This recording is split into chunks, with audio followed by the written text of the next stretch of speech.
Hello. Hello, everyone. How are you doing? Back again from Flex Week. I hope you had some time to unwind a little bit and maybe just recalibrate. Yasmin, your Star Wars image is staring at me very, very seriously. Oh, that's great. So what I'm going to do is make sure our tech is all ready to go. Can you guys hear me okay?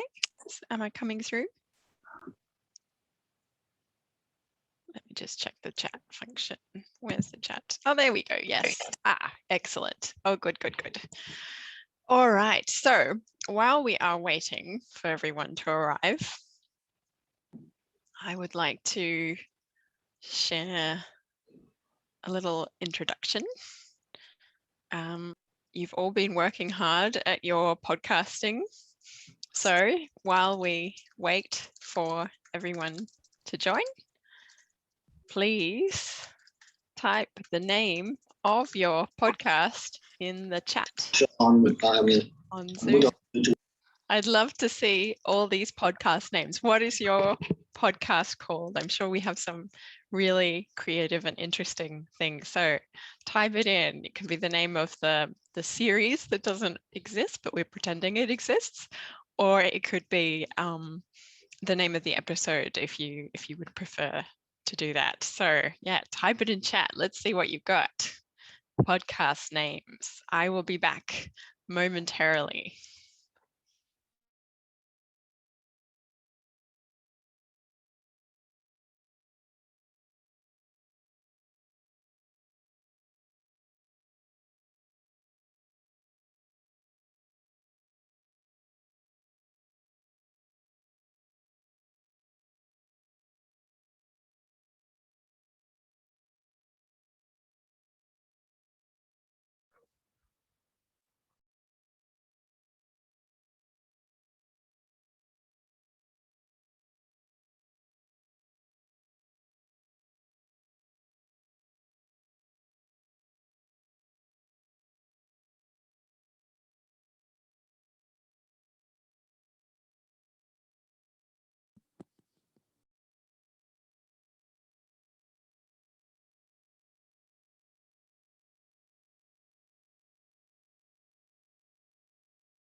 Gonna go like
There's my sound. Okay. Wow, there's some great names here. That's fantastic. Digital Dunk, Talk Digi to Me, 1984 and 2021. That's great. Is it really good? Oh, the behavioralist. ID entity. Nice. Oh, yeah, that's great. Digital shapeshifters. Ingenious, yes. Oh, these are great. I'm so excited to listen to them. I hope you've been enjoying recording your sessions together. It should be like a fun opportunity for learning through discussion, especially, when we have so many classes that are online. At least this way you get to kind of actually know some of your peers in a more ongoing sense, which is really, really good. Okay, so I will touch base on podcasts again momentarily, but let us take a look at this week's topic. I will share my slides. So this is a very interesting area for exploring some of the themes that we've had come up in previous weeks. As I've said before, we are talking about hyperconnectivity. We're talking about a network where technological infrastructures really permeate across online and offline, if it's even possible to say that, or maybe on life contexts. So all our theories are similarly hyperconnected, interestingly. Of course, they have points of difference. They have areas where they disagree with each other, but the tensions that can create is also really interesting. So as you're getting into the second half of the term and you're sort of warming up towards the finale, we are really tapping into that feeling of, what connections can I make in the puzzle pieces of this course? Where can I identify possible correlations between all the weeks? Where do they link up? Where do they have nice paradoxes as well to explore? Digital intimacies and affect is particularly pertinent for a COVID context. As we know, we have had a situation where the capacity to engage with one another through the digital has really been made extremely visible through the fact that social distancing made physical contact so much harder. And suddenly people were really tapping into hyperconnective possibilities to reach out, to cross space and time in a way that was to sometimes provide comfort, sometimes provide solidarity, but then of course there are all other feelings that come into this mix. There's anxiety and fear. There's all sorts of different kinds of emotional and affective registers that play out over coronavirus context. And just as a little reminder, let me share a new window with you. We saw, the ways that personal space and public space in a digital context could reach out and touch us with quite a bit of impact and provide a sense of community in rather unusual ways. So here is a little video. It starts off in Italy and then it ends up in China. And so it's about the fact that feelings that are embodied, that are intensely felt, can travel across continents and in real time in a way where you feel a kind of proximity to others despite physical distance. So just a little video to put us in the mood. Oh, and some advertising. Jack Daniels, make it count.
So, of course, that's all very familiar. You will all remember that time.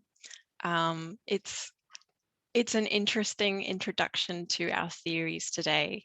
Digital intimacy and affect are all about the ways that different bodies, both human and non-human, can affect each other. That is, they can move each other, they can affect change in one another, that is physiological, emotional, embodied, across time and space in a way that feels quite intimate. And intimacy in this context has a vast spectrum of applications. Intimacy can be a sense of proximity and closeness, of co-presence in a moment, but it can also be something quite fearful that creates otherness. So our relationships with one another and our technologies open up a kind of porousness to a capacity to move and be moved by each other, human and non-human. So holding that in mind, I'll show you today's to do. Maybe you will be thinking as well, you can share in the chat if there were other examples across COVID time where you felt that people use technology to really touch one another. It's a very interesting time for thinking about affect. So we're going to situate this theory in relation to ideas about the self. So any kind of theory that comes up always comes with questions about, okay, what is the digital self? If we look at it through this lens, what do we see that's different? How do power dynamics change? How does self and other become resituated? And of course, self and other involves returning again to something we looked at in week 3 with new materialism, this relationship of the human to the non-human in an assemblage. So we touched on that, but we're going to delve deeper, a different strand of that. And really thinking that intimacy now is really co-constructed with our digital technology.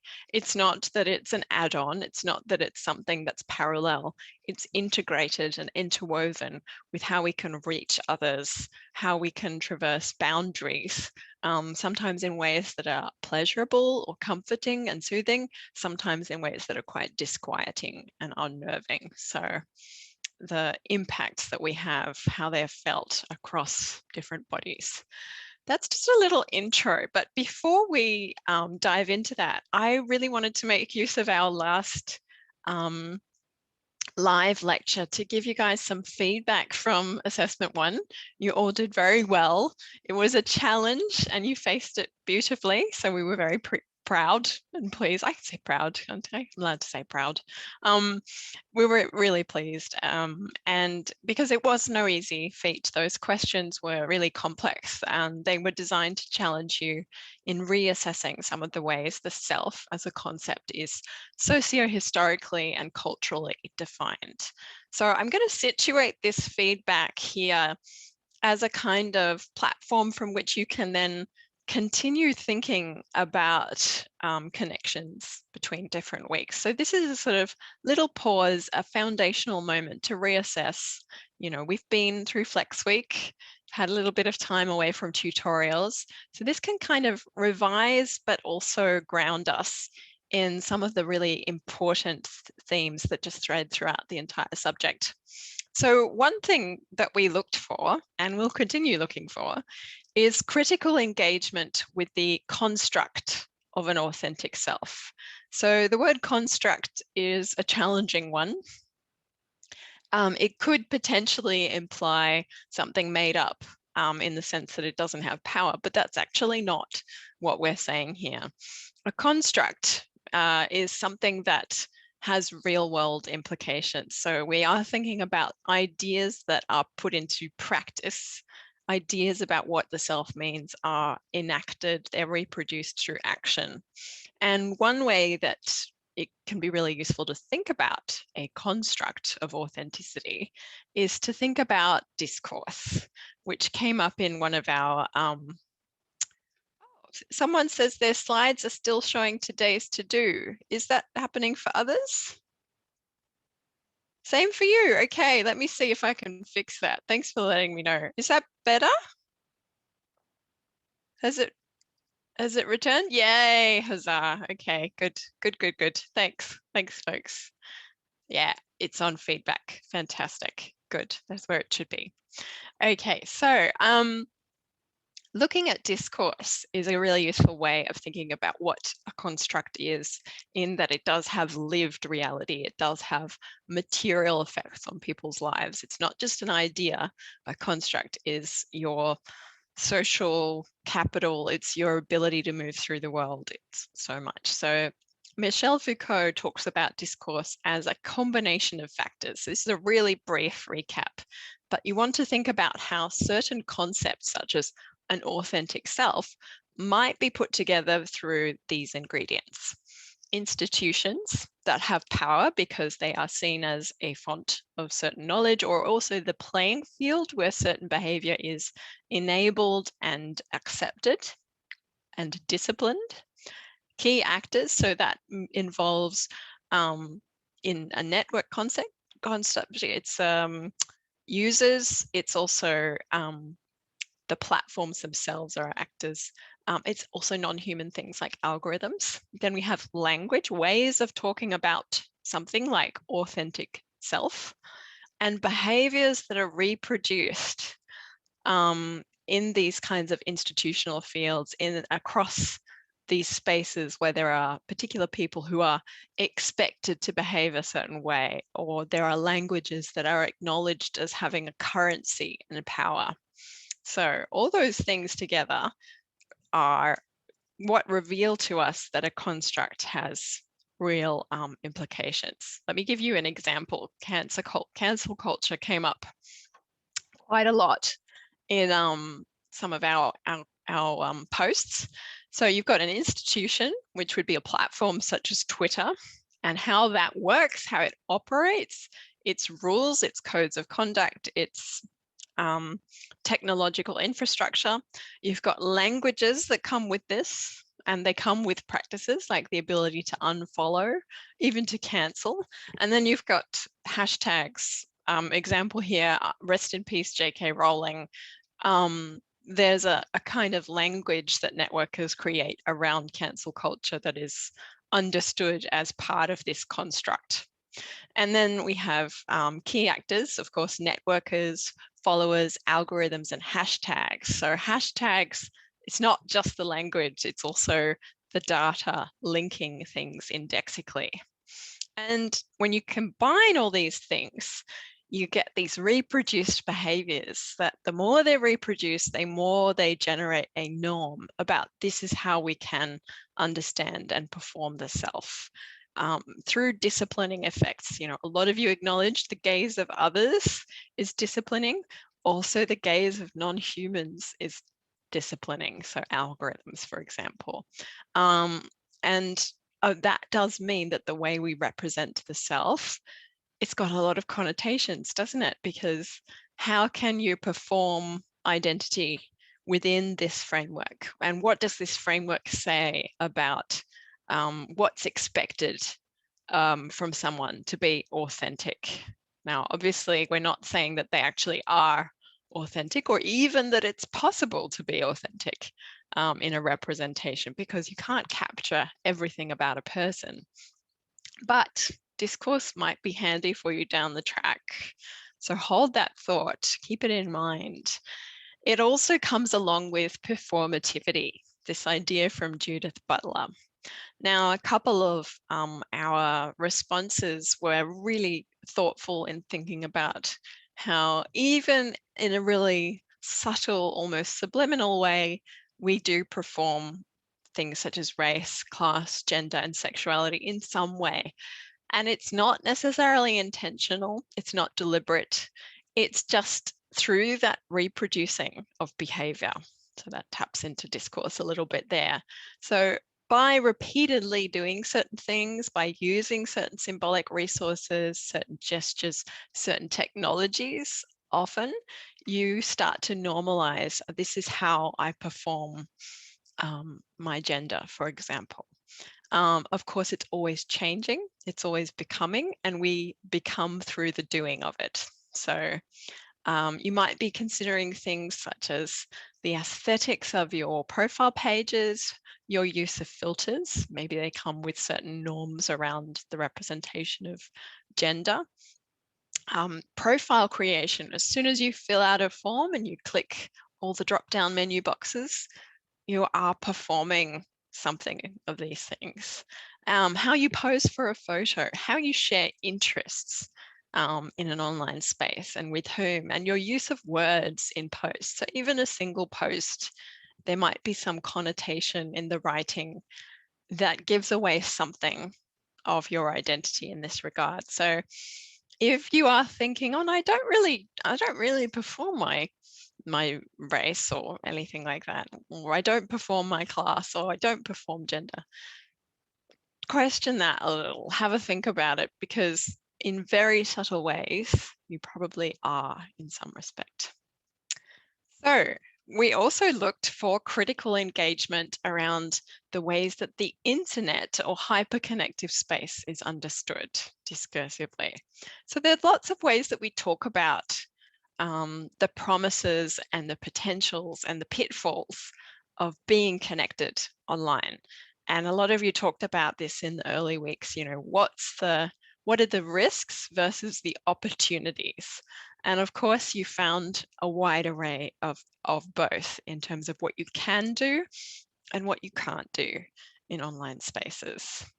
But one thing that is important to carry away from this, if we're going to be critical about it, is remembering how ideas about being free to perform the self come from particular moments in the history of digital technology and the internet. So we know about this postmodern ideal of the self. We've canvassed that in earlier weeks. This idea that, in the early days of the internet, there was this sense of, wow, there's going to be so much possibility for expressing oneself. It's going to be so exciting. It was a sort of golden age time. And people saw it as being really democratizing and freeing up a lot of possibilities, including this idea of maybe if I'm anonymous online, I can perform aspects of myself that I can't perform in other contexts. But we have to remember that that particular understanding, postmodern understanding of freedom to express the self outside of, prejudice, outside of inequality, that comes from a time when we didn't know the capacity for digital technology to be monetized in a certain way. So come the early 2000s, this all changes enormously. So when the big four, the big platforms come along and they realize that data can be monetized, it can be sold to third parties, it can be used to watch and observe us, but also to nudge us, to encourage us to behave in certain ways. That's where that ideal of being free to express yourself however you wish gets really challenged. That's the moment, because what does anonymity mean then? Something very different, because even if you do have different profiles for different spaces, and yes, some sense that you can behave differently on one platform than on another, there's always the awareness that your ID, the data that you are creating, is still traceable. You are a traceable subject. You are surveyed by surveillance systems, by algorithms, by all sorts of non-human things. And that's to make a profit from our digital activities. Of course, they've got to remember, platforms still want us to feel like we can freely express ourselves. So they want to create a situation where we feel like we can share a lot, because the more we share, the more data is created about us, the more profit can be made about us. So really questioning the idea of what anonymity means when we have a surveillance capitalist system that challenges the idea that we can just be free to present ourselves however we wish, if only. Okay, so last point, and this is where I start to link into our topic for this week, little bridge. I think the most challenging post, and perhaps you'll agree with me, was the second one about actor network theory. It was a really different way of thinking about the relationship between self and technology, human and non-human. And there were some great entries that started to pinpoint specific human and non-human interactions. So ones that acknowledged not only, say, for example, a phone and a user, but also things like, you know, satellites and GPS tracking and a broader sort of environment or ecosystem of non-human and human actors.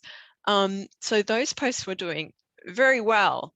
The next step was to identify why it matters to talk about actor network theory. Why is it important? What does it teach us about being human? If the non-human is equally capable to affect change, has that kind of power.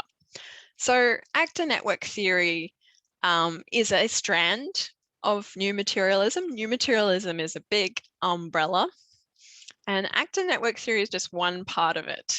New materialism does generally take into account human and non-human and the fact that they can affect one another. Actor network theory has a very precise role to play.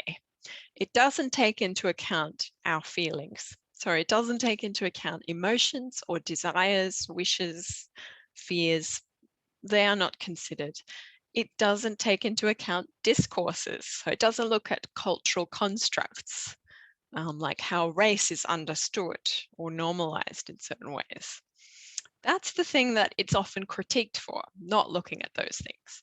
It's purely looking at observable ways we can trace humans and non-humans mutually acting with and upon one another to generate change. So only something you can document, an action that is locatable. And when you wrote this entry, as per any kind of assessment that's sort of cueing you in to represent your knowledge of an area of study, do some name dropping, folks. Drop in Bruno Latour's name. Drop in words like generalized symmetry. It helps. Key terms and names. It's a little mini tip there. But what does this actor network theory actually do? If it doesn't look at feelings and it doesn't look at discourses, what can it do? Let me give you an example.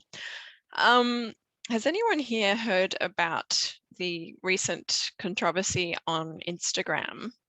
Algorithms that were filtering out women's bodies that weren't, you know, deemed thin. The body positive movement was very upset about this. Yes, Danny, you've just said yep, yep. Okay, so this is something where we get to see what happens at the end of some kind of non-human process. So we know that on Instagram, on the one hand, there are all these images of women who would self-identify as big or large, or, you know, any kind of term they wish, but the platform was censoring their images out. And the discourse around this was that, you know, we're looking for nudity. That was how the algorithm was described, as looking for nudity. But there's a big caveat. So what can actor network theory do? There's all sorts of people supposing that they can guess, oh, the algorithm's probably looking for nudity. That's why it's edited out. It's filtered out these bodies. It's reading them in terms of percentage of skin. And then, of course, there's this kind of response that came back from Instagram, which was, oh no, our algorithms are not doing that. They are doing so much more. They take into account all sorts of factors, full stop. Okay, what factors? This is where we come to the black box, the fact that we don't actually know what's going on in these non-human processes. We can't see them. We don't have access to them. And they're not revealed to us. So all we get is nope, our algorithm is not doing that. Okay, what is your algorithm doing? So with actor network theory, you would be able to follow and identify all the exact coding and the steps that, go into the process of filtering out certain bodies. And maybe we'd start to see the points of connection and influence between different actors, such as designers and algorithms and users, and get a much more concrete awareness of the ways that something is coming into emergence. It's happening. How is it happening? So on the other hand, we have a body called Algorithm Watch trying their best to break through the black box. And they say that actually posts on Instagram that contain semi-naked women were 54% more likely to appear in news feeds.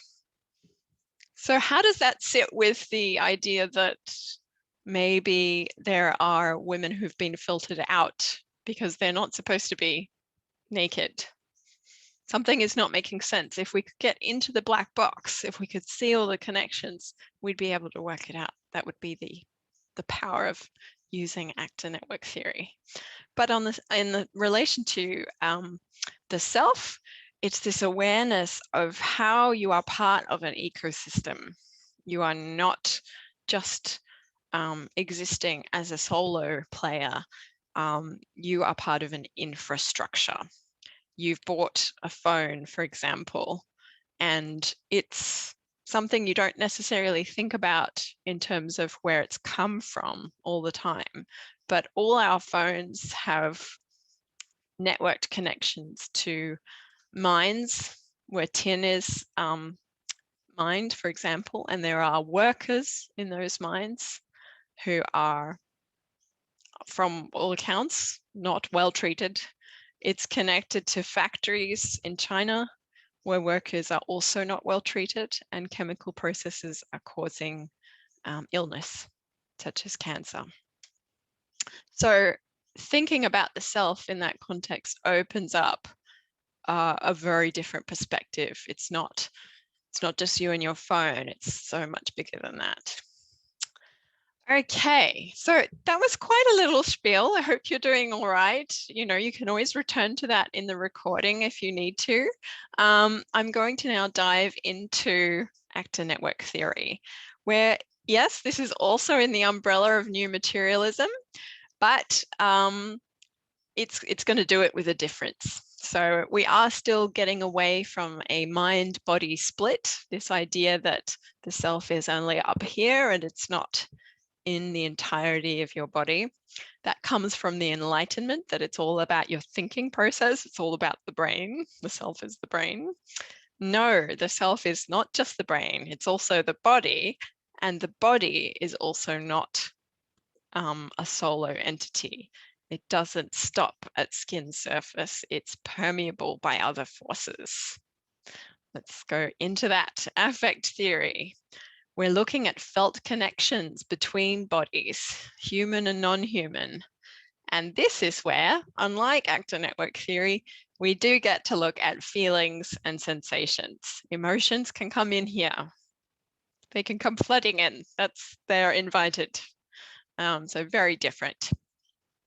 Here we have an image of the heat in a body associated with different emotions.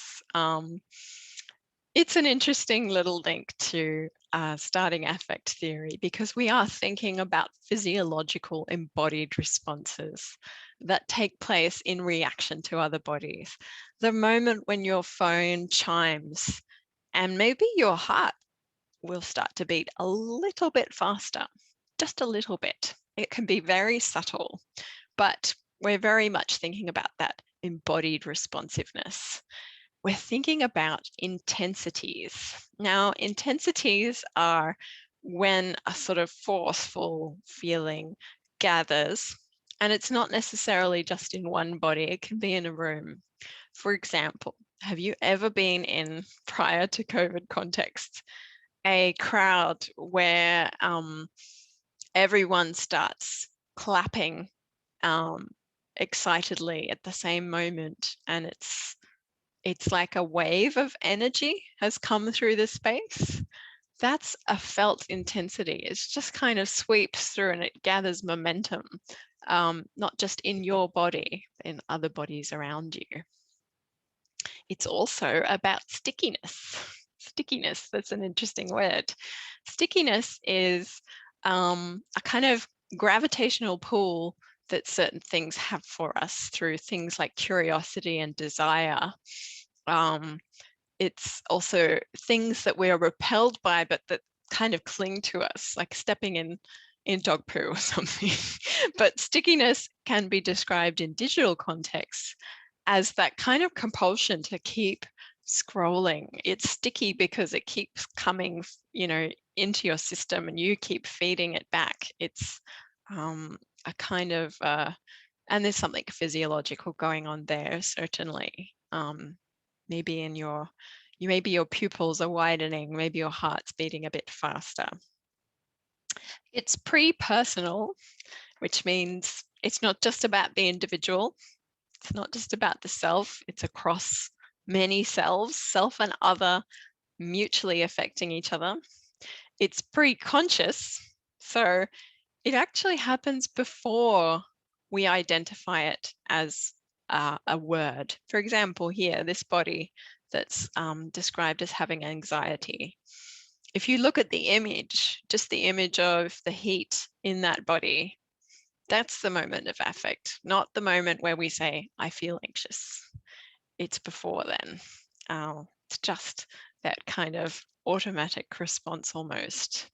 So there's some debate as to whether affect is connected to emotion or whether it's a little bit different.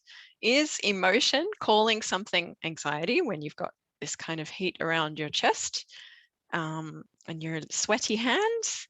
Is calling that anxiety just a kind of way of telling the story of affect, but it's not affect itself? Is it a cultural label of that experience so we can communicate it to one another?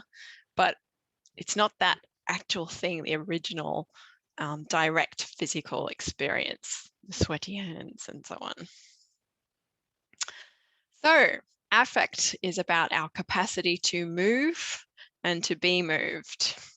And Rebecca Coleman talks about this in relation to the digital. She says, in the activity of our world today, things are taking place at time and space scales that are far finer than those of human perception, but nevertheless have a response in us. We are registering them on some scale, but it might be before we put them into words.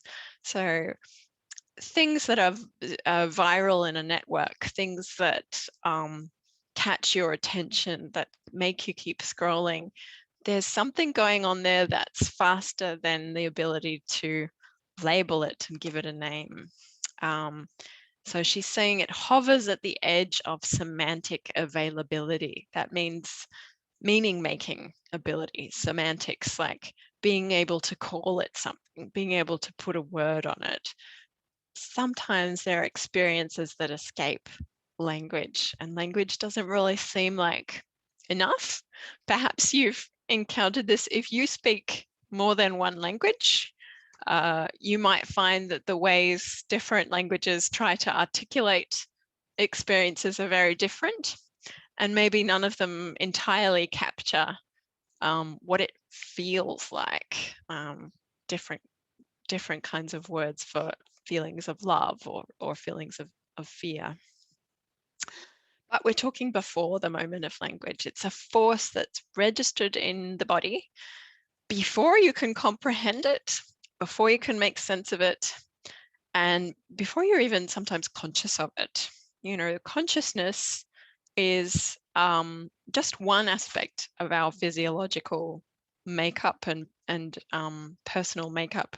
And there's a lot more going on in us prior to consciousness. So we're not talking about symbols here exactly, although symbols can evoke affective responses. We're not talking about the word fear.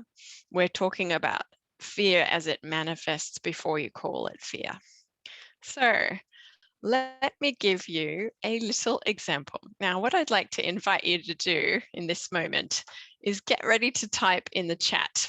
Normally, when I have a class on affect theory, I like to see everyone's faces in the room, because you can really get the sense of the pre-personal, that it all runs through lots of bodies. I'm going to play you a slime video. And as I play you this particular slime video, I want you to think about how it connects to your body. So when you're watching, you'll very quickly start to think certain words, but try to concentrate on the feelings themselves. So let me open up this window. Type it in chat. Oh no, that's not the one. This is the one. Type it in chat how it makes you feel in your body. You can even write things that aren't words, that are just like kind of things like blah. You're welcome to, but I'd like to get as many responses as possible in the chat. So tell me, what is this experience for you?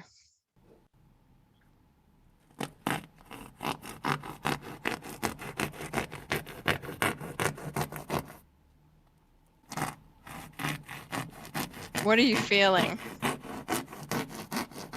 Where is it? Why is it so crunchy? Yeah, confusion, uncomfortable. Yeah, you. Intrigued, yes.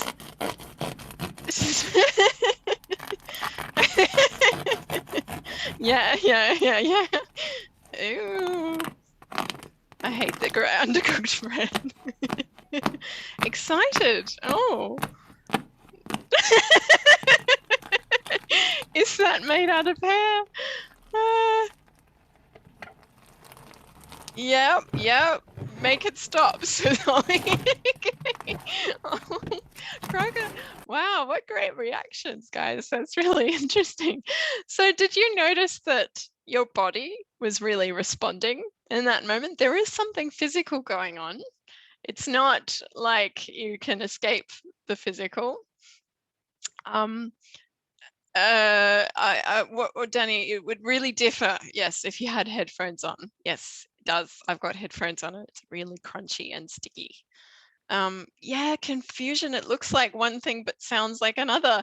Yeah, so there's a kind of sense of engaging with some kind of otherness, and that otherness is having an effect on your body. So we're again thinking about the pre-personal, the actual substance, whatever it is causing some kind of intimacy with your affective registers. You know, your body is saying, what, you know, how am I supposed to react to this thing? It's trying to work it out, and maybe you get sort of slight discomfort in my belly doesn't feel too good when I look at that. And I hope I haven't impacted anyone's love of brownies. Please do not let this contaminate your love of chocolate brownies. This is really important.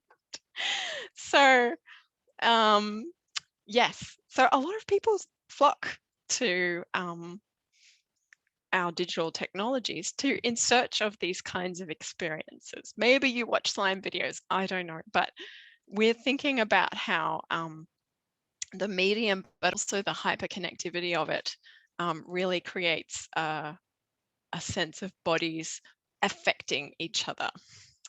Okay, so going from there, let me tell you a little bit about where this all came from. So way back, we have Spinoza, a philosopher who was around, funnily enough, at the time of the Enlightenment, but he disagreed with so many people about what the self meant at that time. He said that rather than the brain and the rational thinking mind being the primary force, we have to acknowledge that we are material bodies affected by other materials in the physical space around us. And affection, he described as the state of the body being affected by another body. And what it does is it lowers or heightens the potential to act. So if you have a certain experience, like watching that video, Holly said, make it stop. So your desire to act was maybe to leave. Maybe your body was telling you to leave or so on. So affect can generate a kind of force where you're going to put something into motion because it's propelling you in that direction. If you feel joy or pleasure, you might feel the stickiness of it in a certain way. If you feel sadness or pain, maybe you're going to try and evade it in some way. It's going to change how you respond to different situations. So he really did challenge what constitutes the Enlightenment thinking about the self. So yes, I'm going to skip ahead here. Fast forward in time, much further forward in time, and psychology starts to explore it. So one of the theorists interested in affect is Sylvan Tompkins, and he looked at it from a physiological perspective. He looked at it as the way that the body not only reveals what it's feeling, but also creates what it's feeling.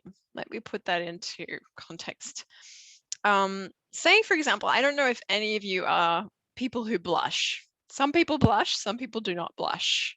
But if you blush, maybe this will ring a bell for you, but the blood rushes to your face when you're embarrassed or you feel shy. And then the fact that the blood has rushed to your face makes you feel more embarrassed and more shy. So yes, says Catherine. So that's turning into a tomato after exercise. Yes, that does count actually, Dylan, because it's sort of, the sensation of heat in your face is also feeding into how you feel. It's not just that you've exercised, or it's not just that you've embarrassed yourself. It's that your body is telling you, there's a lot of heat in my face right now, and how am I going to respond to that? So Sylvan Tompkins really looked at that kind of feedback loop between our physiological responses and our feelings. So if you start to cry, the fact that you've got that feeling in the back of your throat and you've got salt tears coming down your face, that physical process is actually feeding into the sadness. So it's a bit of a loop. He looked at 9 affects, all on a different kind of scale. So there was anything between joy and enjoyment, between interest and excitement. He saw the startle and surprise pair as a kind of neutral effect because it could lead one way or the other. It could sort of restart your response to things. And then we have things like shame and humiliation, distress, anguish, disgust is a strong one, fear and terror, anger and rage. And he made this last one up, dismell. It's when you feel the need to turn your nose up at something. You think it's that kind of feeling. So he has had a big role to play in affect theory. Now, a lot of it is about the face. Has anyone seen Kombucha Girl before? Does anyone know Kombucha Girl? She was a TikTok trend. Let me, legend, yeah, okay, love her. Okay, so you guys know her. She really took off. And the video that made her viral was this reaction to a kombucha drink where she went through several phases of facial expression in relation to the flavor of this drink. And it just went completely bananas on the internet. But all it was really was watching the face and kind of vicariously experiencing certain sensations through that. And Anna Gibbs talks about this. She sort of extends on Sylvan Tompkins' work. She says that it's the face which is the primary site where affect plays out, because it communicates our affective state to others, but it also gives feedback to ourselves. So we do look at other people's faces as a way of trying to work out what the rest of the body is going through, what their kind of affective state is. And when you have more sort of like heightened versions such as this, you can check out Kombucha Girl later if you like. People respond. It's a way of bodies connecting with one another. So there's all sorts of ways you can see that playing out, not just in relation to videos and so on, but we've got to think about other non-human actors maybe trying to read our emotions. Facial surveillance technology is looking into this in its own way. So there are facial recognition softwares being used, for example, in some workplaces in China to read if the employee is starting to fall asleep. So if fatigue is starting to come in, the software can see through the eyes drooping, the face drooping, and then a reminder is sent to that worker, don't fall asleep on the job. So we've got to think about the non-human in relation to this too. Maybe there are ways that our affective states are being read or are being attempted to be read by non-human agents. So it's got all sorts of implications. So we're thinking about feedback loops between the human and the non-human, where it's not just, say, for example, the slime that looks like a brownie. It's also, your headphones, if you're wearing them.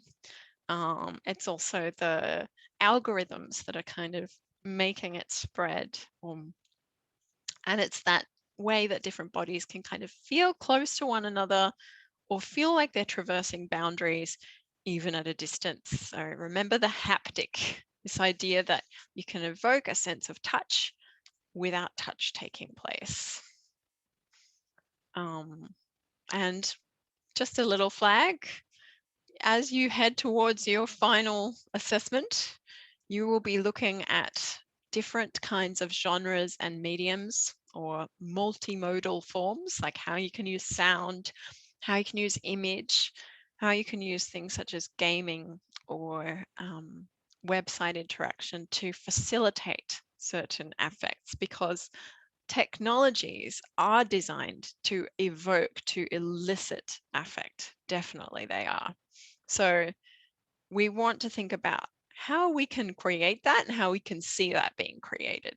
Digital technology can not only extend possibilities for intimacy with other people who might be strangers, but it can also intensify encounters with otherness through how audio is transmitted, through how images or video make this feeling of closeness, or even, I would say, more than just being proximate. Sometimes it feels like it's traversed some boundary.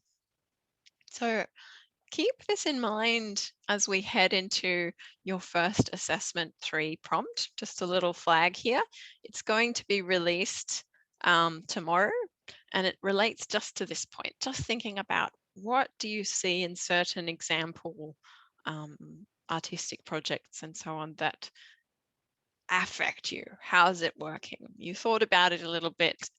If you've done this week's exercise package, you thought about it in relation to ASMR videos, eating pickles and so on. Speaking of which, ASMR, coined in 2010, stands for the Autonomous Sensory Meridian Response. So it's supposed to be relaxing. It's meant to create an often sedative sensation that begins on the scalp and moves down the body, also known as a brain massage. That's so interesting because one of you actually said in the chat while you were watching the slime video that you felt like your brain was being massaged strangely. So there you go. It's triggered by placid sights and sounds such as whispers, accents, and crackles. Basically, it feels like the amazing chills you get when someone plays with your hair or traces your back with their fingertips. So this is just one example of how bodies can be affecting one another through digital technologies and infrastructures. But there are many others, and some of them are happening on a day-to-day level. It's not just ASMR. We're going to think about some of the ways, like for example, when you get several likes on something that you've posted on Facebook, or you get a comment somewhere, or a little notification turns up on your screen with a little red color. What happens to you physically? It can be subtle sometimes, but is there a sense of being put into communication, into contact or encounter with others? So Larson and Horth, they write, we shouldn't forget that digital interactions are mobilizing affect physically in our body. So you can even think about selfies. It's not just a complex gaze game where you're the photographer, you're the model, you're the curator and the audience of other people's selfies, but gestures and movements and perceptions related to how our bodies are grabbed in these multiple positions, which prompt tactile interactions and affects such as excitation, pleasure, joy, disquiet, disgust, or repulsion. So being aware of the fact that other bodies are going to encounter you through the digital is part of that affective process of creating a digital trace of your own, taking a selfie. You know that others are going to witness you through the screen, and it is a physical interaction. Your hand is reaching out to almost touch the other person because the phone, the gaze of the image becomes the eyes of the other body. So you're reaching out and touching that other person. Interesting to think about. Okay, so a little bit more on how this diverges from actor network theory. So we talked a bit about Spinoza's work, developing this idea that humans are not just, these rational, brain-centered creatures that are at the top of a hierarchical chain in charge of nature, in charge of technology. It's a feedback system. So he brought that premise up long ago, but it was developed further when we had theorists such as Deleuze and Brian Masumi. He's another affect theory scholar. They came along and they said, yes, point taken, self and other, human and non-human, are interacting with each other, but this is an assemblage. This is where the word assemblage first started to really come into play. And an assemblage is different from a network. It's more porous, it's more leaky, and it's not so easy to say that you could easily track and trace precise, observable moments of interaction between forces. It's different. Let me take you through it. Here we have a sort of image that goes along with it, like a sort of root system. This is mushrooms or a little rhizome. All these little entanglements that are, you can't say where one thing begins and another ends. That is an assemblage. And Brian Masumi puts it really beautifully. It's this idea that the movement of pre-personal forces, forces that are not just about individuals, are caught up in assemblages, and we become really aware of this through things like global warming. The fact that every kind of gesture and process is interwoven with other gestures and processes of other bodies, such that the way you throw out your rubbish is going to have an impact on the environment around you and what you can breathe. Nothing is separate. Nothing is divisible. It's all interactive. So this is affect as the limit or expression of what the human shares with everything that it isn't. It's bringing out the fact that we are part of an ecosystem. We're included in matter and we are made of matter. So assemblages are useful for that. So maybe a visual will help clarify the distinction. Sometimes scholars confuse the words assemblage and network as well. So this makes it a little problematic because they are actually different, even if they get kind of linked to each other. So you can see in the top image, actor network theory is very scientific. It's founded on science and technology studies. It's looking at things in, yes, a network, but it's mapping it very precisely through observable action. That's one way that it's different from assemblage, which is founded in philosophy. It's much more about something kind of nebulous and ephemeral and difficult to pin down in words and not always observable. So the top one, we are looking at visible things. We can say this thing happened, there it is, date and time. The bottom one, sorry, apologies, just press that button. The bottom one, we are thinking about what's going on that isn't visible, that can't be said. Maybe it can't be pinned down in language, but it's there, it's felt, it's experienced, it's internal to the whole system. So assemblages think about things before they've even happened, before they can even be documented. They're about sites of potentiality, the betweenness, the interstices of where you could potentially do something, but you don't. You watch that slime video and there was this moment where you could have run away from your computer, but you didn't. It's a moment of potentiality. Possibility is in you. Holly says, does affect theory still take into account the networks in ANT and how they can affect the body regarding feelings, experiences, emotions? Right, so affect theory certainly takes into, it would just call those networks assemblages. So yes, technically, yes, you're onto something there, Holly. So it does, affect theory takes into account all those non-human and human forces, but in terms of things that you can't necessarily see. Whereas if it's a network, actor network theory, it's all about what you can see. You can pin it down, it's scientific, you can document it. I hope that makes sense. Okay, good. So power in an assemblage is different to a network. It's not always about what's acted upon. There's power in what you don't act upon.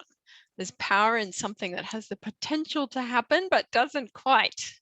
You know, you can feel it, it's on the brink, but it doesn't quite get there. So, I don't know, have you ever seen a flock of birds and they're settled on a wire and suddenly they all take flight at the same time? Maybe you experienced similar things in crowds. It can happen in crowds too.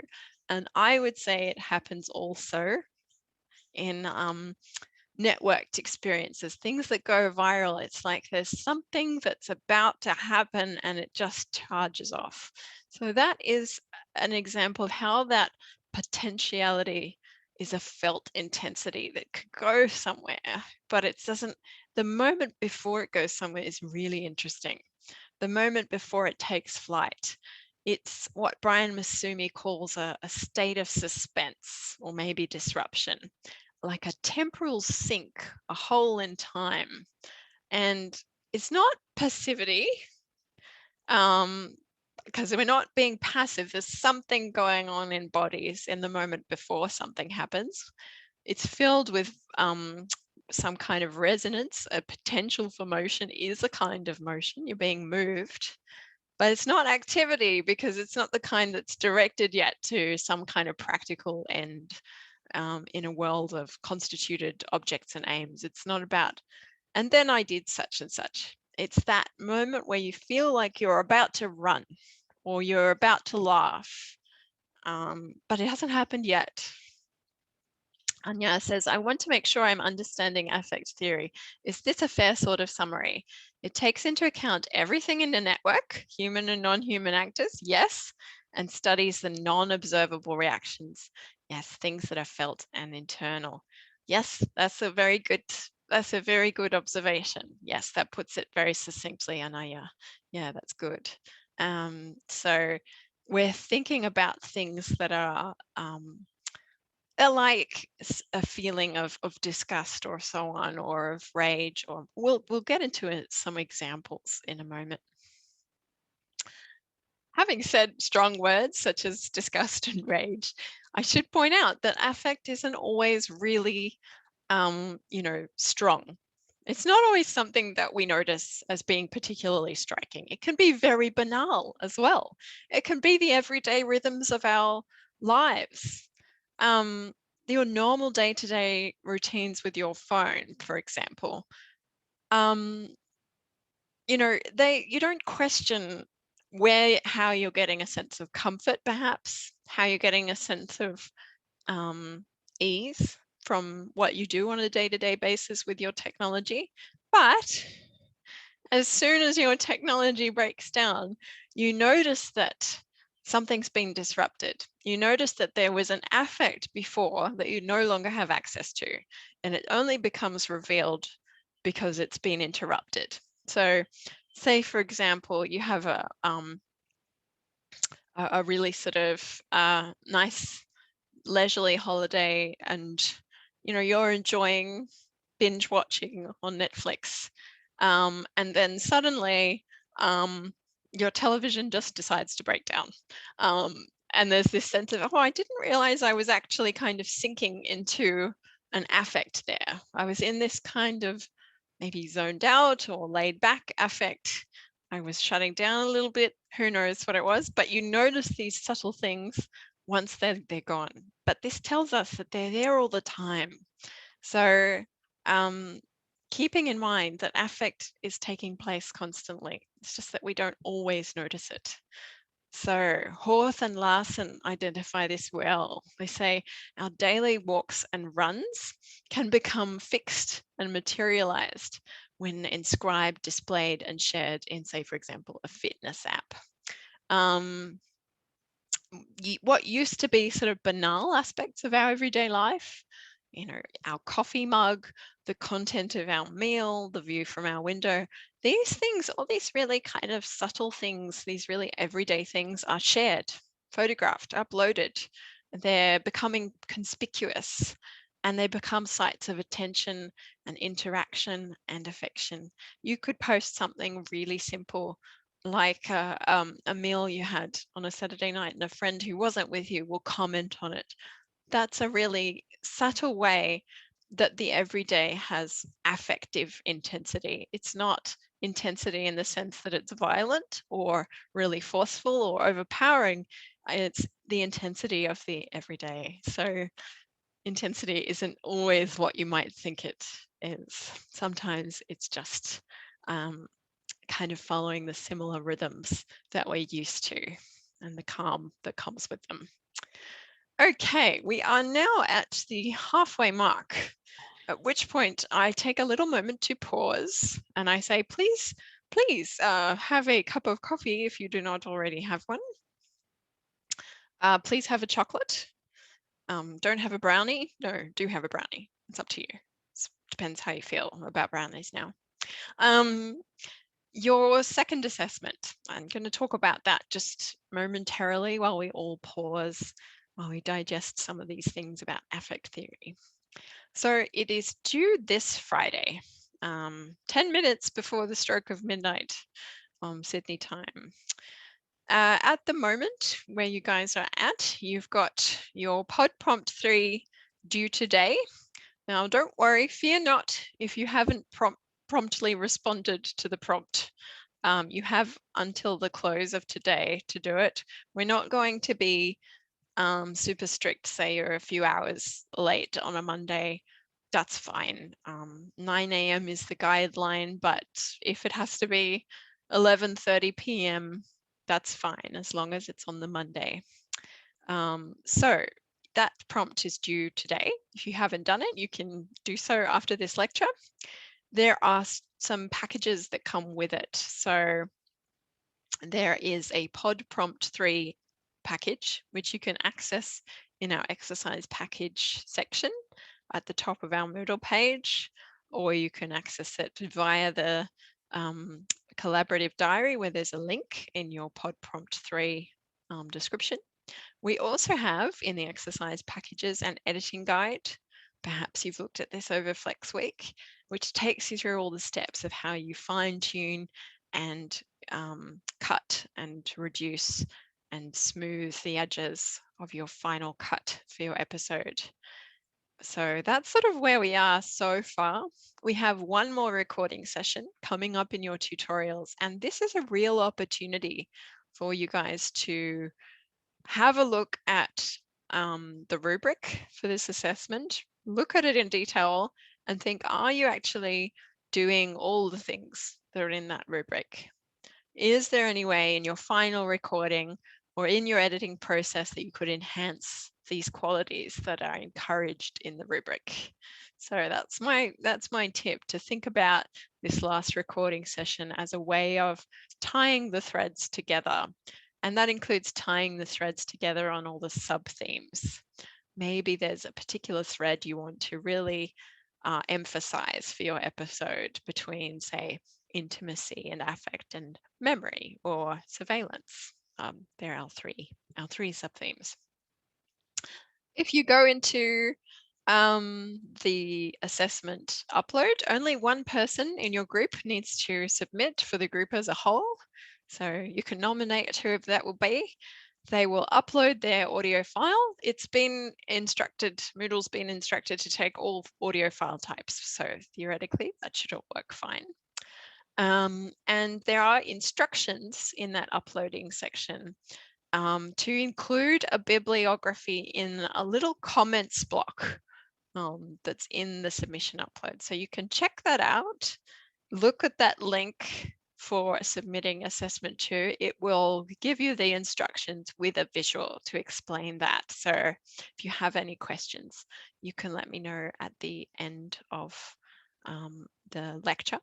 Anaya, do we necessarily have to talk about all 3 sub-themes, or could we say focus more on surveillance and memory?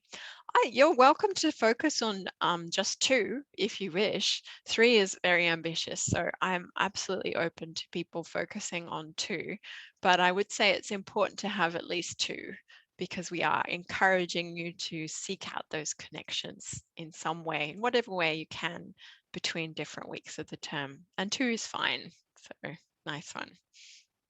Okay, I will pause again later at the end. If any of you want to sort of hang around for a little chat about this, I'll stick around for a little bit after the lecture, so if you have any questions. But I'll also be running workshops to support you. And this week I thought, given the episode is due on Friday, I'd bring the workshop forward, make it sooner. So I'll be running that on Wednesday and Thursday of this week from 5 to 6 p.m. Please come along. You know, it's a great opportunity to really talk out anything that's on your mind, anything you want to explore, and it's just a casual chat. So it's nice and easygoing.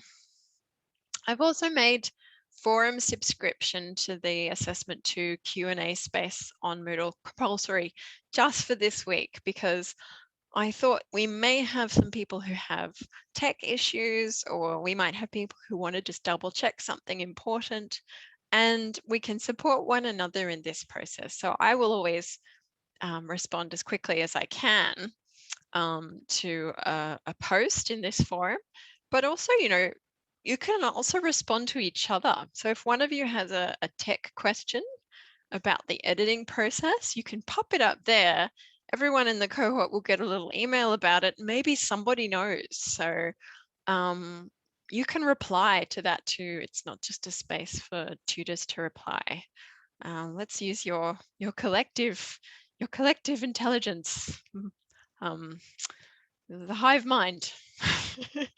We'll go with that. So yeah, no, just for this week, just so we all have plenty of help from each other and feel connected. And in our week 10 tutes, we will have a podcast party. That means that you will have a nice sort of gathering where we listen to some highlights from your tutorials. There might be a few little prizes. There'll be Tim Tams, that kind of thing. So yeah, podcast party in week 10. That'll be fun. Looking forward to that. Okay, now rolling along. Let's start to delve. We've looked at affect theory.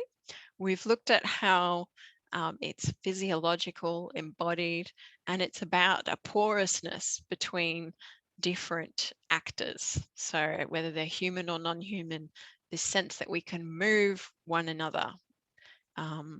We can create emotional and feeling-based resonances. But what does that mean in relation to intimacy? We're starting to question self and other boundaries. Maybe there is no boundary. Affect really challenges that. If our bodies are so capable of moving each other, if non-human bodies are also capable of moving us, then the self has otherness within it. So that's an interesting implication of affect theory. And the way that this comes about is through some binaries being challenged, such as inside and outside, internal and external. Is it really so easy to say that something that affects you is external if it's got a real kind of shiver through your body or something? When you watch that slime video, is it just external to you? If your response is some kind of sense of disgust that goes down your esophagus. It's also about this idea that distance and proximity can be easily defined. You know, the distant can become the very close. The very close can feel very distant as well. And we've seen this play out through COVID in other ways. The top picture is in Japan, a little school decided to use a video game to really, have their graduation ceremony with little avatars. They couldn't have a graduation ceremony. So this was their way of being in a space together and celebrating. And it did give a lot of pleasure. We've seen on the bottom right-hand corner how art has been spread to affect us, to affect the body when we are all in distant spaces and suddenly become proximate through sound, through a hyper-connected space. Everyone streaming music live, and also interactions around sport, where people have been sharing their spectator commentary live as a way of kind of trying to simulate or tap into the feeling of being in a sports arena where a crowd is really washed through with an affect. There's a lot of excitement and adrenaline. Can that be replicated through digital space? Yes. So let's take a look at Parsonen, Hills and Petit's commentary here. The fluctuating and altering dynamics of affect give shape to online connections and disconnections, to the proximities and distances of love, desire, and wanting between and among different bodies. We have cultural practices of production, distribution, and consumption, which rely on the internet and its convergence with other media forms. And as well as that, these practices are underpinned by affective investments. So people wanting something, people wanting to connect, wanting to feel something, wanting some kind of stimulation. And that comes with sensory impulses, feelings in the body, physiological, and forms of intensity that generate and circulate within networks comprising both human and non-human actors. So we're thinking about a permeation of affect that is facilitated through hyperconnectivity. And that hyperconnectivity grants us a kind of digital intimacy, which is very particular. If we're thinking about the affordances of our technologies, intimacy becomes mobile. If you're able to feel proximate to someone because you have your phone on your body, then your intimacy can take place in spaces that Without the phone, it would not be possible. You can have a very intimate moment on your phone while you're sitting on a bus. It's also full-time intimacy, where live, it's 24-hour time, it's across the globe. So singers in Italy are connecting with people in China during COVID, and the time frame is any time for that intimacy to emerge. It's creating intimate publics. That is, publics that share a sense of belonging within a networked infrastructure. People who really signal shared communal interests that have affective desires behind them, a desire to belong in certain ways. And beyond this, digital superpublics. So any kind of trace that gets made has the capacity to transcend the time and space of its creation. So the public kind of bridges the present, the future, and the past through that hyperconnective infrastructure. What we're seeing are modulations of intimacy across physical spaces and electronic positions, different modes of presence and absence, as well as the public and the private. There's the ability of digital inscriptions to be displayed, replicated, and shared, and that facilitates these forms of intimacy. So we're really thinking about the technology as crucial to the way that affect can travel. That the affordances are part of what makes something affective and felt in an intensity. It also challenges the negotiation of personal and private territories and what's public, how family life or couples or more sort of public concerns become really intermeshed.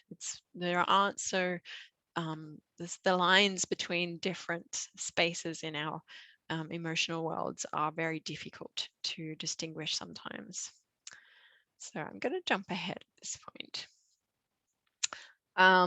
Remembering, of course, that we've talked a bit about context collapse, and we've talked a little bit about the ways that, our public and private life, our home life, and what we would have considered exterior to it are starting to really blend, and being able to sort of affect different people in closed circles. Like, this is how I will affect people at work. This is how I will be in my home space. Becomes a lot more complicated. We're all sitting right now somewhere maybe a little bit private. Maybe you're at home, maybe you're on your bed in your pajamas, and that's why you don't use your video camera, and I understand. But really, we want to think about the fact that context collapse is a part of this affective infrastructure. So in a digital material environment, intimate relations aren't simply about pairs, you and me, or bounded groups, this community or that one, or cultural contexts, this nationality, this historical context. Rather, they're about traversing across all these spaces. So all of this sees the physically public world entangled with electronic privacy and an electronic public that is geographically private. So when you talk about situations where, say, you see a group of people sitting in a restaurant and they're all looking at their phone, how does that resonate with this point here? Seeing the physically public entangled by the electronically private. And then what would be an example of the electronic public that is geographically private might be what we're doing right now. So interesting to think about the examples.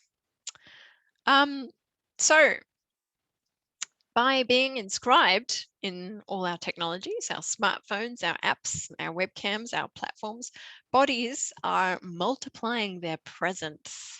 Like, we talked about this idea of co-presence, that you can feel together through technology, through digital space. Multiplying a presence across spaces and time, that's when we get the digital super public. And that can outlive the time and place in which things were originally produced, viewed, or circulated. So think about the implications of that. I mean, those videos of Italy during the most severe moments of lockdown, where everyone was singing from their balconies and all these phones were being raised to take footage of it. How are those traces going to still have a really profound affective resonance, even once in the years to come, COVID has been to some degree regulated and I don't know if we can say resolved, but that there is a measure of safety. How will these images be felt by not only the people who were part of them, but the people who looked at them, who weren't even there, but felt there with them? So that kind of plays into our memory week, doesn't it? We've also seen other examples of how affective currents can really shimmer and spread through a network, with what happened with George Floyd. And I think this really speaks to Larson and Hjorth's point about affective witnessing. So being co-present with each other, being able to traverse time and space in the digital superpublic enables a kind of witnessing where people can mourn together or they can rage together as though they were a crowd in the same space. You can think about how comments are embodied and create a sense of bodily intimacy and spatial co-presence. In some of the footage that you would have seen on social media that was taken by camera phones and so on around George Floyd's death, and of course the video itself that sparked the outrage, that is definitely a form of affective witnessing where bodily gestures introduce bodily responses. So here it's talking about the mourning side through shuddering, trembling, stomach tightening, crying, and weeping. And of course, there was all these things. There was also rage, anger. So thinking about the digital superpublic as being able to spread these kinds of sensations as a social sensations, not just in one body. It's as though the internet itself has become a body made of many bodies, and throughout that body, all these feelings are traveling, like feelings traveling through nerve endings and so on. Of course, we see a lot of ways that digital infrastructures on a more sort of smaller scale level shift what's possible for how we can encounter each other, how we can become intimate or not, how we can close down communication or open it out. So if we're thinking again about self and other, we're thinking about something really interesting that Kosh and Miles talk about in our readings this week, that contact amongst strangers has changed because of the affective infrastructures of our digital environment. It's now a matter of choice, they say, as much as chance, as to how people meet. So many long-standing norms and conventions through which intimacy and trust amongst strangers is negotiated. They say these kinds of norms are being reconfigured. So they also very importantly acknowledge that these kinds of encounters won't be readily available to everyone everywhere. So as much as we acknowledge that these infrastructures bring self and other together in certain ways, often through voluntary nomination to be brought into contact with the stranger, such as the dating app, there's also times where it creates a division. So it's not just about novel kinds of pleasure and possibility. Affect can also travel in a way where social distancing and exclusion become a real issue. So just as much as bodies can be moved by one another towards drawing closer, they can also be moved in a way that they separate or remove from one another. So those movements are important to think about. So they start to call this stranger intimacy. What did you guys think about this idea of being intimate with strangers as being a new kind of norm in our digital lives? Did that ring a bell with you guys? Did you feel like the ways that we get to know one another through digital technology has reconceptualized what you call a stranger? I wonder what your thoughts are on this. Maybe you could type some ideas in the chat or raise your hand. I mean, there's on the one hand, Kosh and Miles kind of suggest that people can feel safer in some ways because there are all sorts of infrastructures that are designed to build trust. So, for example, verification of your identity. If you're using a service like Airbnb, it's supposed to help people to know, okay, it's all right for me to share my home with this person I don't know, or it's all right for me to enter this person's home who I don't know.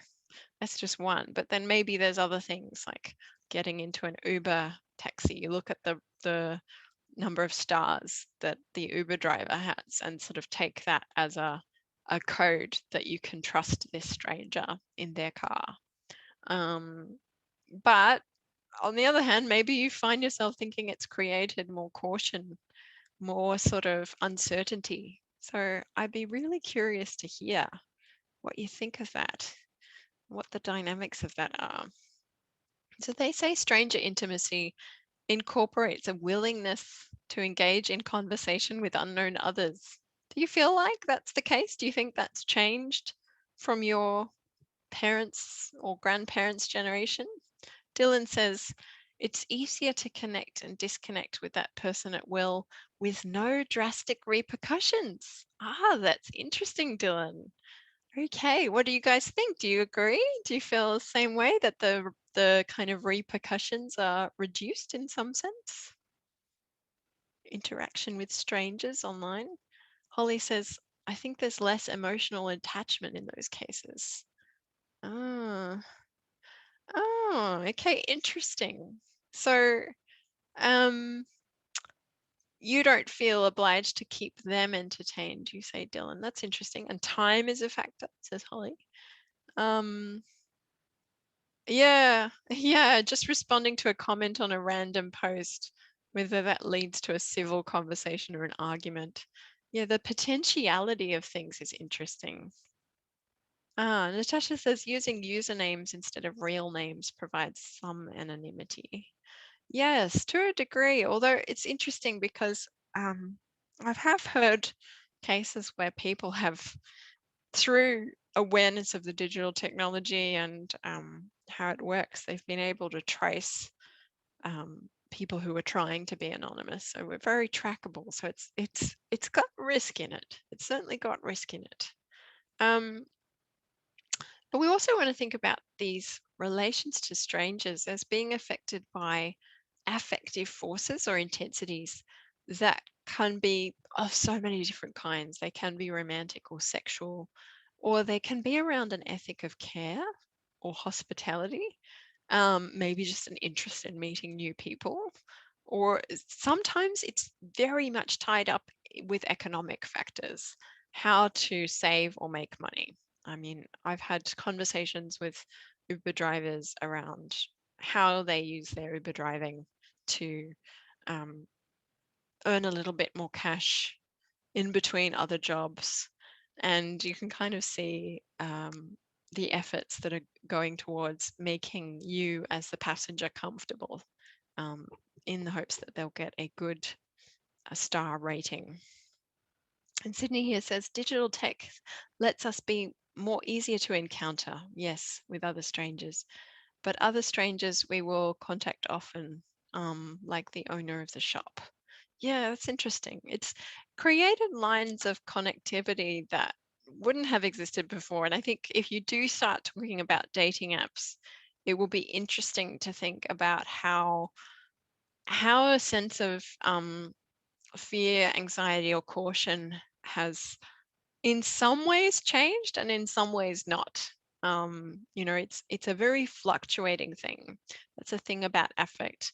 It can move very fluidly and very, it can have multiple ways of being in the same instant. So you can feel kind of uncertain, but also interested at the same time, or you can feel curious, but frightened.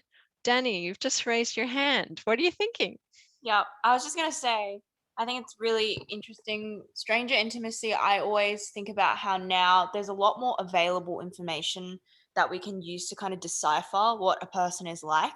So something like Marketplace, I think, is a really good example. On Yes. Facebook Marketplace, you can post something and get messages from all these different people, and you can kind of suss out what the person is like based on what elements are available on their Facebook timeline. Yes. Honestly, use that information to filter through almost who you would be comfortable interacting with and perhaps meeting up in person. So I was just writing in my notes, I think there is a lot more profile availability, and Mhm. I think this also aligns with how like authenticity and things and digital norms are constructed, because Yes. oftentimes you can make judgments about what kind of person they would be based on how they are conforming to certain digital normalities or cultural trends or whatever. So I thought I would pitch in and connect those two concepts together. Oh, that's fantastic. Yeah, good on you, Danny. That's great. And thank you for bringing your voice to the table. That's okay. Um, Thank you. that's wonderful. Yeah, that's an excellent point. And Jamie's just saying here, agree with Danny. It gives you public feedback as a seller or buyer as well, which gives you a greater sense of security. Yeah, so we kind of have these strategies for building um, trust in some way. And they have really changed the affective force of these encounters, the kinds of ways that you register the experience of encountering an other are different because of these infrastructures and these norms. And fantastic link to authenticity there as something that is constructed by, disciplined ideas of what someone should or shouldn't do in their profile to become trustworthy. There's certainly big do's and don'ts on that front. It's interesting. I'm going to take this into sex and dating. So it's interesting to think how, the capacity to meet someone as a sexual partner or a romantic partner is really very different to how it once was. I mean, in the 90s, dating services existed online, but the amount of caution that people felt around them was really different. So people were very wary. And this was partly because we didn't have those sort of guarantees of real name profile users or the kind of expectation that people would be representing themselves as themselves. Now, of course, we all know catfishing still exists and so on. It's not gone, but it is interesting to observe that it's not kind of seen as always dangerous. Whereas I think going back to the 90s, it was seen mostly as a site of danger more than a site of opportunity. Now it's a norm. So they demonstrate, these apps, that we can encounter each other in ways that are quite unusual spatially and temporally, and in terms of choice and chance. So we can connect with people physically or virtually who maybe are just meters away, but we wouldn't otherwise meet them. As well as stretching out what it means to be proximate, allowing users to search and communicate across a much wider geographical territory. So hyperconnectivity means that those kinds of affective desires and wishes can stretch out across space in a way that they wouldn't have been available without the technology. And this calls into question, of course, some of the sort of qualitative aspects of intimate encounters, such as how is it serendipitous or not? How is it chosen? How much do people scope, filter, and screen potential partners? That taps in very well to what you were saying there, Danny, in relation to Facebook Marketplace. We have this capacity to scope, filter, and screen the other before deciding to make contact. It's changed what we call spontaneity. It's also interesting because it has changed ideas about safety for minority groups as well, in comparison with days of yore.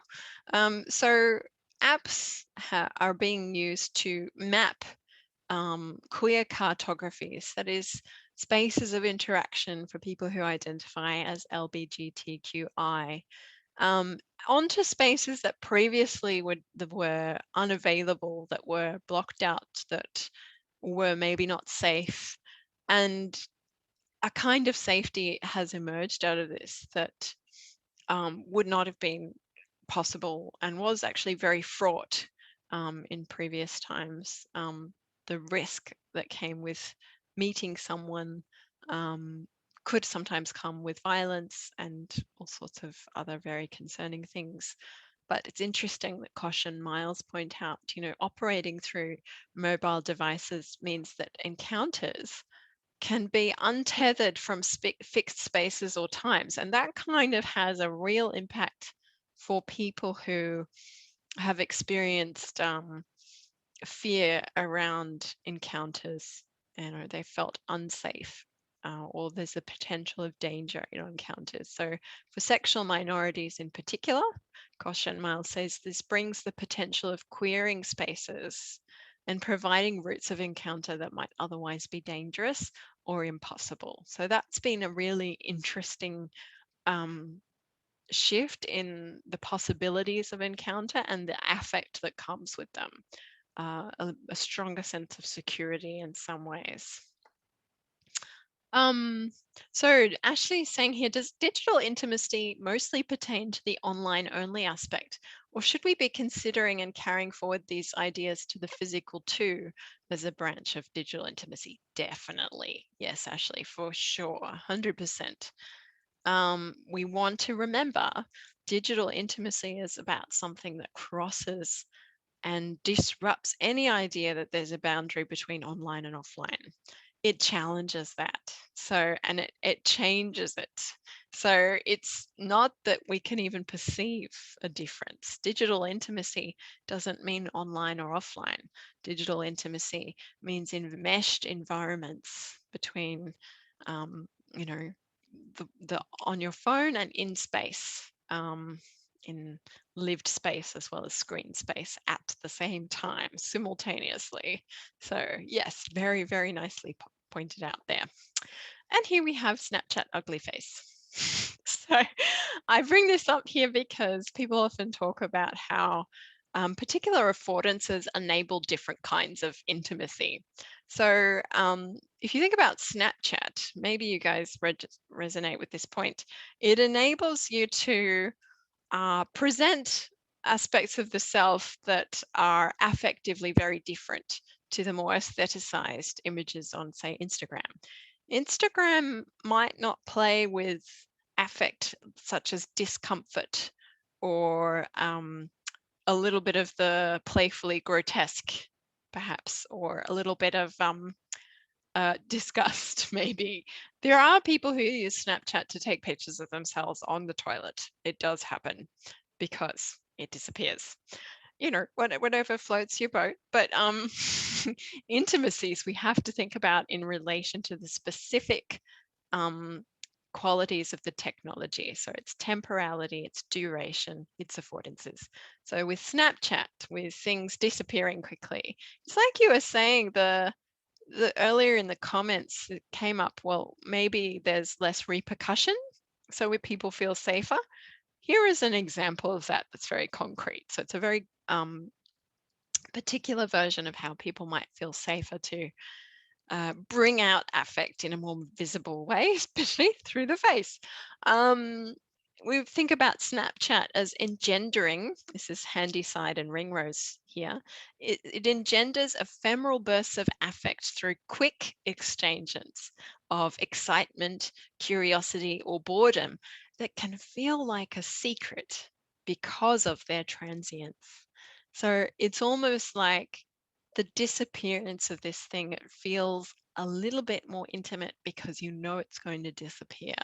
It's like someone's whispered in your ear, or they pulled a dreadful face at you and then run away. which is a sign of love. Yes. Okay. We also have to remember that there is a connection to lateral surveillance.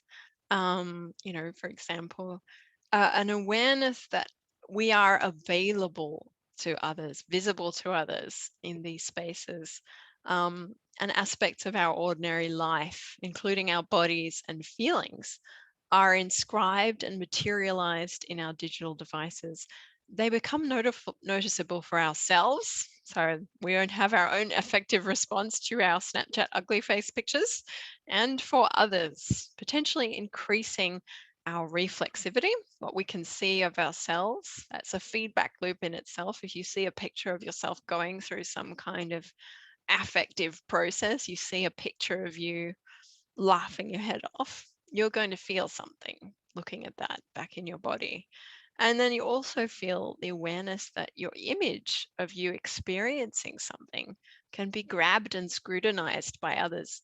Your image that connects to you, to your body, can affect other bodies. That has a lot of implications. Holly's just said here, it's funny how intimacy jumps across platforms. Yeah, like the more of these snaps you get, the more content you have to post on your friend's birthday on Facebook, and the more photos you have, the closer you feel or look to them. Yeah, that actually taps in really nicely to lateral surveillance, being able to access the other. And we're all very aware that we are accessible and traceable. That has affective connotations. It might change how you decide how much to give away of yourself in terms of what you are affectively experiencing. How much do we screen the affective in order to protect ourselves as well? If you create a profile on Facebook Marketplace, you're definitely you're not going to reveal the fatigue or anxiety of the trimester in those posts.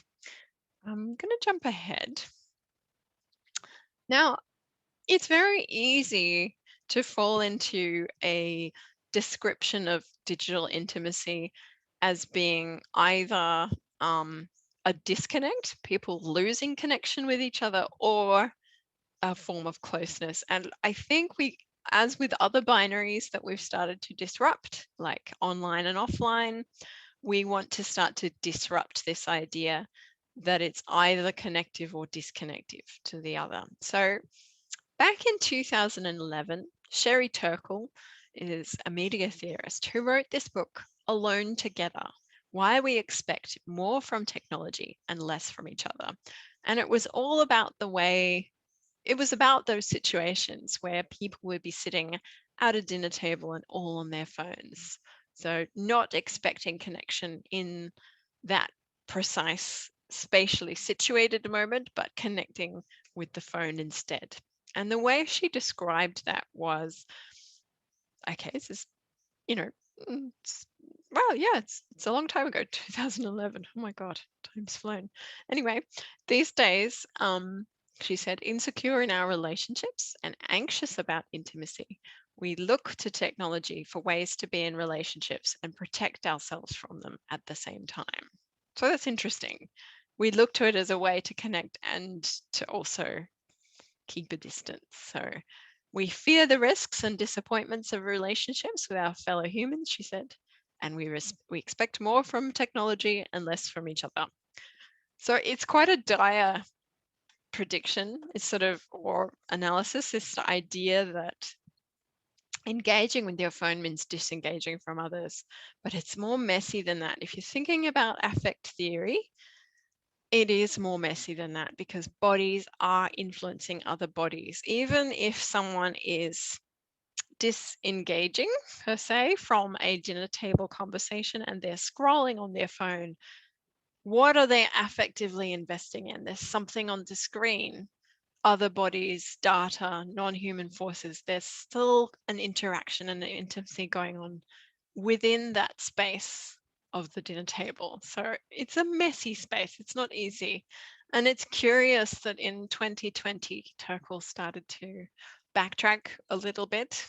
She looked at all the kinds of images of, say, in Italy, people singing on their balconies and said, she saw something different from what she had written about in 2011, that this was a different life on the screen from someone kind of disappearing into a video game or polishing their avatar. She said, this is breaking open a medium with human generosity and empathy.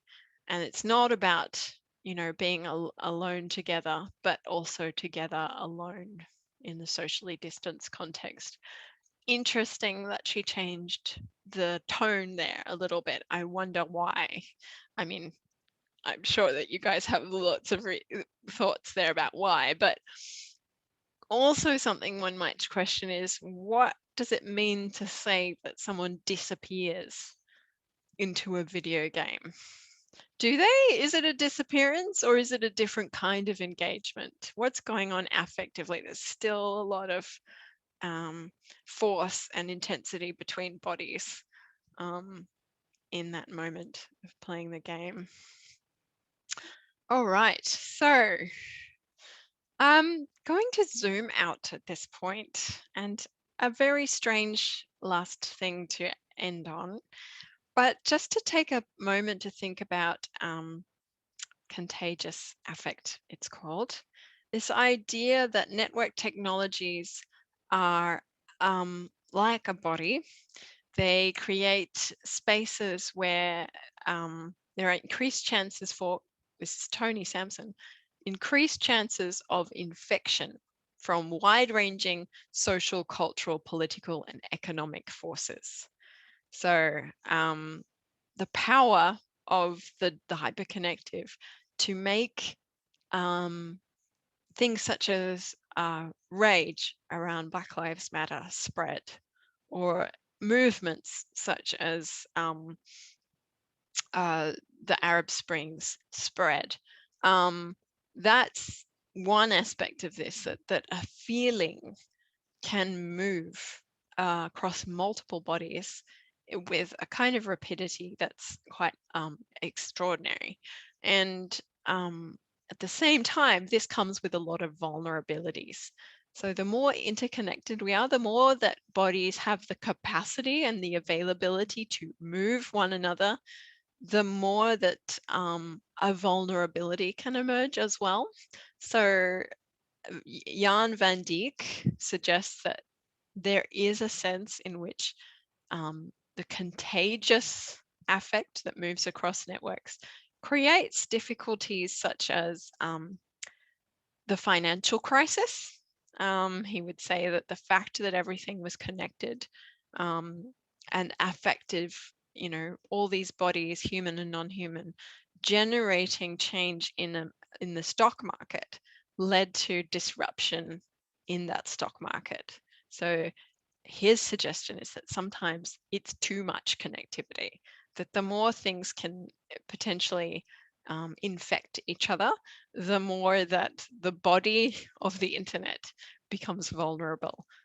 I don't know. I mean, it's interesting because it is the same space that leads to, as I was saying, big social movements and awareness of cross-border mourning and political shifts. But it's also things like algorithmic trading going wrong, or surveillance of all sorts of different affects being used in ways that are problematic. So interesting to hear your thoughts. Do you think that it creates more vulnerability, the fact that we have contagious affect in a hyperconnective space? And yes, affect is described as viral. Very strange. Viral in the sense that things like financial crisis, social influence, innovations, fashions and fads, and human emotion spread across viral networks. Remember, the virus is a phenomenon where objects or patterns are able to replicate themselves or convert other objects into copies of themselves when these objects are exposed to them. So is there a process of transmission that's viral with emotion in social networks? What are the risks and complexities that come with having a super public that can really spread things like rage at fast pace? I'm going to move ahead now.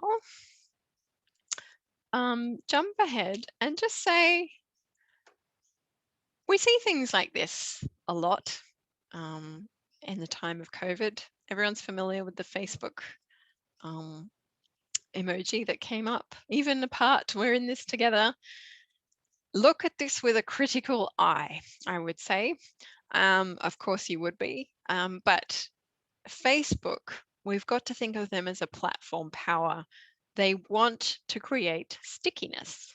They want to create affective responses in us that draw us into using the network. The more we use the network, the more data we create, the more they can survey that data and sell that data off to third parties to create a profit. So anything that a platform such as Facebook can do to stimulate desire or longing or a sense of belonging, they will do. And they have experimented with users' emotions before. In 2014, they did an experiment behind the scenes where they wanted to see what would happen if the content on one user's feed was mostly sad in tone, whereas the content on another's was mostly uplifting. How much more time did the user spend on the platform, depending on which affect was triggered? So they wanted to test this, and they did. I'm not sure what the results would be. Actually, it'd be interesting to hear your thoughts. Do you think people who feel anxiety and sadness are going to gravitate more towards social media, or is happiness and contentment or calm going to generate it more? They certainly do try to work it out so that they can make a profit. I'm going to leave it at that. There's some things about affective labor in here, which I'm going to draw on next week. You might be thinking, you know, if you have looked at services such as Uber or Airbnb in your exercise packages, are there ways that you see yourself and others working to generate affect to please people in a certain environment? And how much does that play into a positive reward system, whether that's on social media? You put something out that has a positive affect, you get a lot of likes. So your affective representation has been given an affective response. This has been validated. That's on one level, but then also, you know, think about it in terms of being in an information economy and being visible to many people through LinkedIn, through Facebook, and so on, and knowing that potential employers are going to see you online. How much do you feel like you are encouraged to put on a happy face, let's say, in order to be desirable as an employee, as a good student? Starting to think about labor in that sense as affective labor. So my little finishing off note here is to consider how certain kinds of positive affects are desired, but we have to put them on perhaps even when we don't feel them. Even, you know, if an employee is not feeling happy, they cannot give it away in the face. There has to be a nice smile. So have a little think about this. Maybe you'll discuss it in your tutorials. How much does the ability to have social capital involve managing affect and portraying something positive when perhaps it's not what's going on in the body? Food for thought. Now, you are all off to the races with your podcasts. I'm going to stop sharing that. I'm going to say, for those of you who have places to go and things to do, thank you for coming along today. I saw some great chat in reaction to the a brownie that wasn't a brownie, and some interesting comments around intimacy. For those of you who would like to stay around to talk a little bit about the podcast, I'm going to set aside 15 minutes to chat with you guys. So you're welcome to stay if you want to talk specifically about that. Otherwise, have a lovely rest of your afternoon. And I hope you had a restful time or little window in Flex Week. I know you still have assessments and so on. Good luck. Good luck. Thank you, folks. Okay, so I'm going to open the table for any questions. Does anyone have anything they want to double check? Michelle, hi. Hello, how have you been? I'm good. How have you been? Pretty good, thank you. I just wanted to double check because we sort of already started like recording for this week's topic. Oh, good on you. And yeah, after watching this lecture, it is a bit broad. So we mainly focused on stranger intimacy and then sort of linked it with the umbrella theme and as well as authenticity, as well as memory and surveillance. Is that okay? Oh, fantastic. Yes, absolutely. No, the lecture is the lecture has a very different intention to the podcast. So my purpose here is to show you a map. But for you guys, you want to identify a part of the map that you'd like to explore, just this area here. So that's beautifully done. Sure, okay, thank you so Okay. much. Alrighty, no worries. Good luck. Any other questions? Anyone want to double check anything else?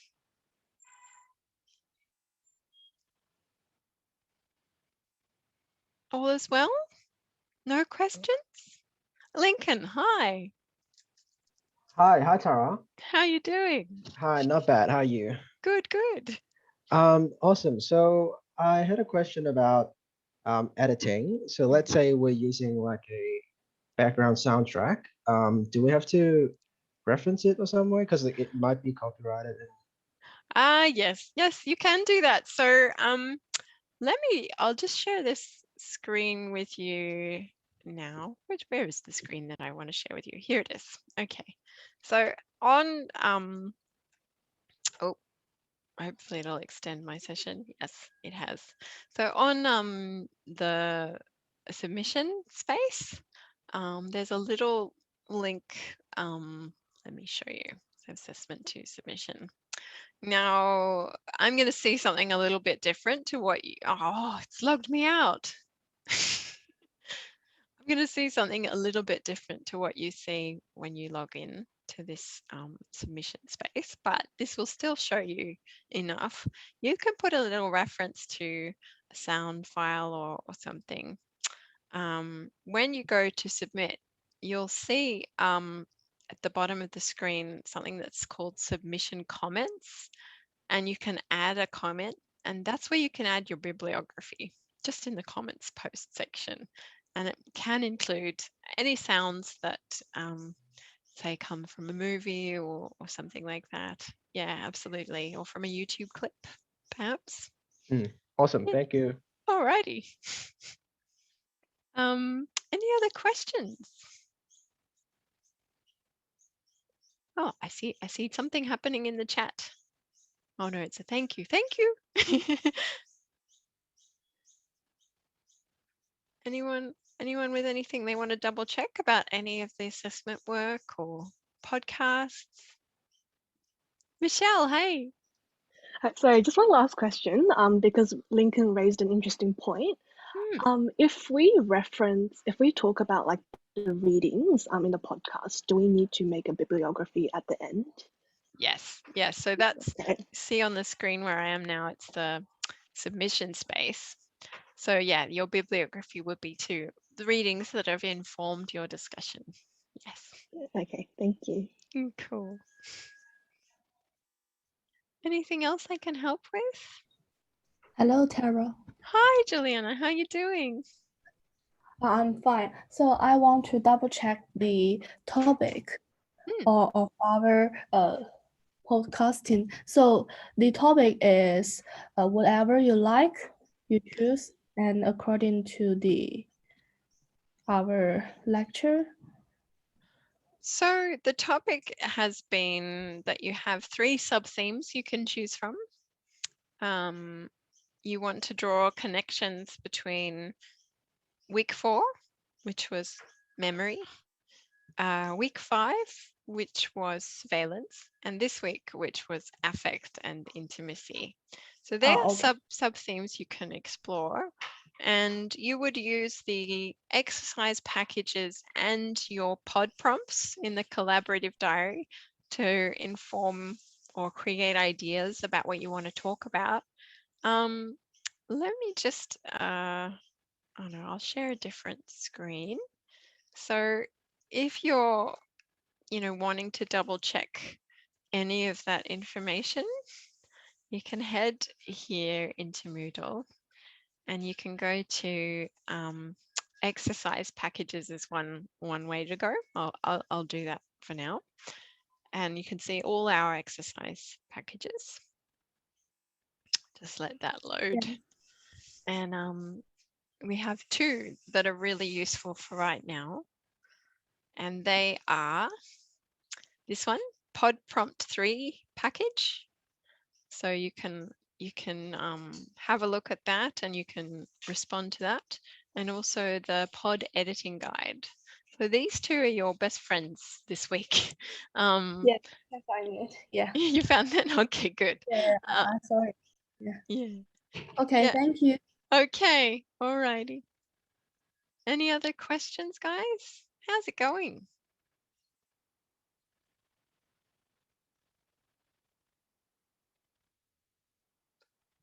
Surviving the trimester?